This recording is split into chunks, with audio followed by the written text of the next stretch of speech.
તો મારા તો એવા જ આશીર્વાદ છે કે દિલથી દીકરાઓ રાત દાડા નોકરી કરી અને મહેનત કરે છે ને, એમના દરેક દીકરાઓને એવા આશીર્વાદ છે કે તમે તમારી મહેનત ના છોડતા. હું મેલડી જોડે છું જ, આજે ને કાલે તમને ગાડી ના ફેરું મારું નામ મેલડી માતા ને.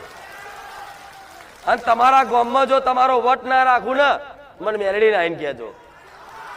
તમારા કુટુંબમાં ગોળા વટ ના રાખું ને, તમારા કુટુંબમાં જે કુટુંબ અત્યારે એમ કેતું હોય છે કે નવેલી ખુખાર મેલડી વાળી થઈ જાય છે, એને જો લાઈનમાં ના લાવું મારું નામ મેલડી માતા નહીં. ચૂપ રહો, ચૂપ, બોલવાનું નહીં. આપણે અત્યારે બોલવાનું નહીં, જવાબ બોલીને નહીં આલવાનો. આમ બધું થઈ જાય ને પછી બોલવાનું નહીં, એટલે ખબર પડી જાય કે આ જવાબ મને મળી ગયો. સમજ પડી? એટલે ક્યારે આ વસ્તુ કરતા શું કીધું, કોઈને બોલવાની જરૂર, કહેવાની જરૂર, અહંકાર કરવાની જરૂર. ચૂપ રહ્યા, ચૂપ. ગમે તેવું બોલે મેણા મારે, ચૂપ.